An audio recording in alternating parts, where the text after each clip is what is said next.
Chers amis, bonjour. Eh bien, rendez-vous compte, ça fait 1 an que nous avons commencé ces vidéos. Je voudrais vraiment remercier le Seigneur pour sa fidélité et son inspiration. Eh bien, justement, aujourd'hui, nous allons parler de l'Esprit. L'Esprit qui nous couvre et qui couvre l'univers dès le début de la création. Pour cela, on va lire Genèse 1:1. Au commencement, Dieu créa les cieux et la terre. La terre était informe et vide. Il y avait des ténèbres à la surface de l'abîme, et l'Esprit de Dieu se mouvait au-dessus des eaux.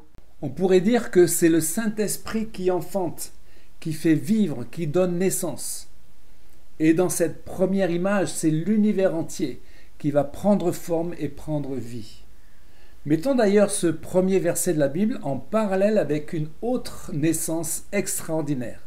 Luc 1:35. L'ange répondit à Marie, « Le Saint-Esprit viendra sur toi, et la puissance du Très-Haut te couvrira de son ombre.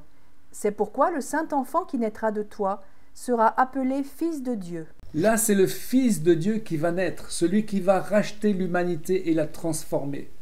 Dans les deux cas, comment l'Esprit opère-t-il ? Eh bien, il joue le rôle d'incubateur, il a le rôle de couveuse. À la création, il n'y avait rien. Les ténèbres, le tohu-bohu, c'est-à-dire le chaos. Et l'eau était l'élément primordial, là où est fécondée la vie, comme le fœtus dans le liquide amniotique. L'eau est source de vie. Et l'Esprit de Dieu planait au-dessus des eaux. Il virevolte, c'est du verbe hébreu chachaf, qui veut dire aussi trembler. Il virevolte au-dessus de ces eaux-là. De même, l'Esprit va couvrir le ventre de Marie de son ombre. Il y a là un parallèle saisissant. On peut imaginer la colombe, les ailes étendues, se maintenant immobile en faisant vibrer le bout de ses ailes. Évoquons justement une autre image, celle de l'aigle qui déploie ses ailes. Faisons ce parallèle avec Deutéronome 32, verset 9.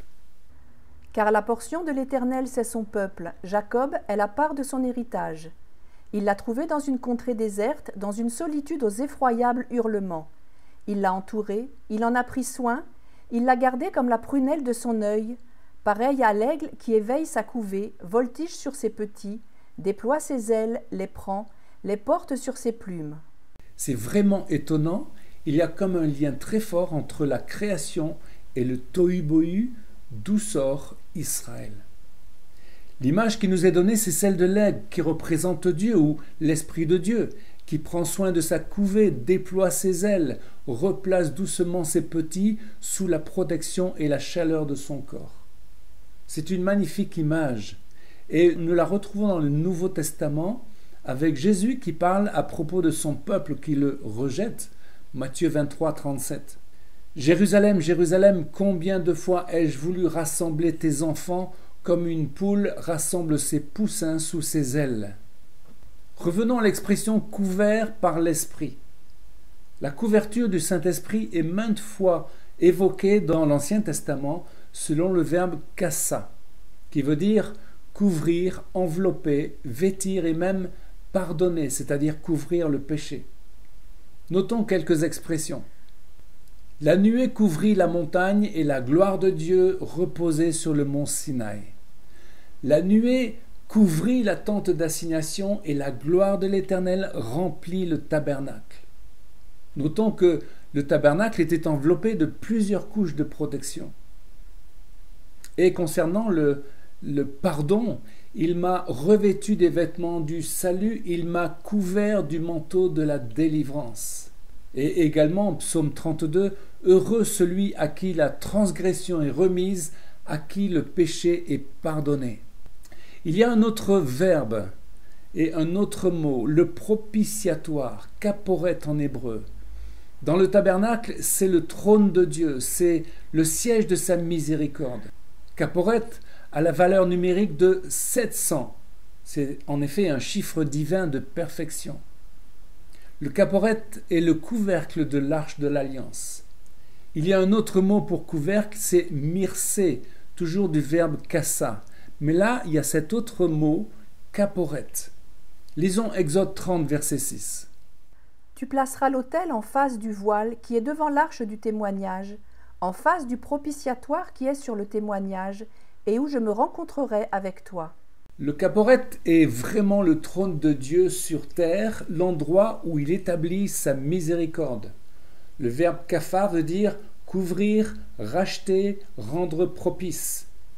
On comprend ainsi le rôle de l'Esprit. Il couvre le péché, il redonne la vie, il rend la justice de Dieu. Il est dit également que Dieu repose sur les nuées.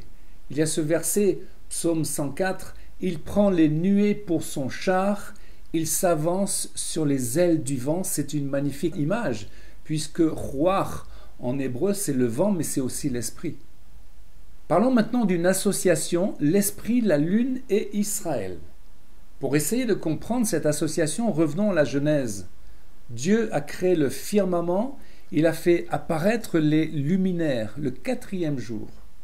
Lisons Genèse 1,14. Dieu fit les 2 grands luminaires, le plus grand luminaire pour présider au jour et le plus petit luminaire pour présider à la nuit. Il fit aussi les étoiles. Dieu les plaça dans l'étendue du ciel pour éclairer la terre, pour présider au jour et à la nuit, et pour séparer la lumière d'avec les ténèbres. Dieu vit que cela était bon. Ainsi, il y eut un soir et il y eut un matin. Ce fut le 4e jour. Nous devinons là qu'il s'agit du soleil et de la lune, les 2 grands luminaires. Et nous comprenons qu'il y a 2 astres qui sont symboliques, parce qu'il y a bien d'autres planètes et des galaxies dans l'univers. Mais seuls ces 2 astres nous concernent et intéressent l'humanité. Tous 2 nous éclairent, mais seul le soleil éclaire, tandis que la lune reflète la lumière du soleil sur la terre pendant la nuit. Prophétiquement, Israël est relié à la lune et le christianisme est relié au soleil à travers Christ. Le calendrier biblique est d'abord un calendrier lunaire, prophétique. Il a été donné à Israël pour marquer les temps et les fêtes. Psaume 104, 19, il a fait la lune pour marquer les temps, moed en hébreu. Il y a la nouvelle lune, Chodesh, qui marque le début de chaque mois, où l'on doit sonner le chauffard, et la pleine lune, le 14e jour du mois, qui marque les fêtes de l'Éternel. Sonner du chauffard à la nouvelle lune, Rosh Chodesh, à la pleine lune au jour de notre fête, car c'est une loi pour Israël. La lune parle donc de la pensée prophétique qui est cachée, comme dans la nuit. Lisons 2 Pierre 1, 19. Et nous tenons d'autant plus certaine la parole prophétique à laquelle vous faites bien de prêter attention, comme à une lampe qui brille dans un lieu obscur, jusqu'à ce que le jour vienne apparaître, et que l'étoile du matin se lève dans vos cœurs. L'esprit est lié à Israël, parce que dès la sortie de l'Égypte, il y avait la nuée le jour et le feu la nuit, les colonnes. Par la suite, l'esprit saisissait les héros de Dieu, Josué, Gédéon, Samson, David, et il a rempli Beth-Salel de son intelligence, il a rempli Salomon de sa sagesse. Enfin, on peut relier l'esprit à la lune, parce que l'Esprit dans l'Ancien Testament est toujours relié à Dieu ou à l'Éternel, comme la lune est reliée au soleil. Et le soleil, lisons Psaume 19, verset 6. Et le soleil, semblable à un époux qui sort de sa chambre, s'élance dans la carrière avec la joie d'un héros. Il se lève à une extrémité des cieux et achève sa course à l'autre extrémité. Rien ne se dérobe à sa chaleur.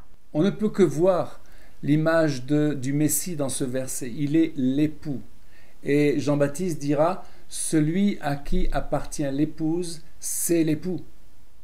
Terminons cette vidéo avec l'esprit qui nous couvre. 3 exhortations. Laissons-nous protéger par l'esprit. Premièrement, comme les couvertures sur le tabernacle, l'esprit nous donne une protection sûre. Il nous revêt de la gloire de Dieu. Deuxièmement, laissons-nous, chers amis, laissons-nous envelopper par la tendresse de l'esprit. Rappelons-nous l'image que donne Jésus avec la poule et ses petits. Mais également, il y a cette pensée dans Psaume 91. Il te couvrira de ses plumes, tu trouveras un refuge sous ses ailes. Et enfin, laissons le Saint-Esprit nous rappeler que nous sommes rachetés par le sang de Jésus qui a été déposé sur le Kaporet. sur le siège de sa miséricorde. Alléluia.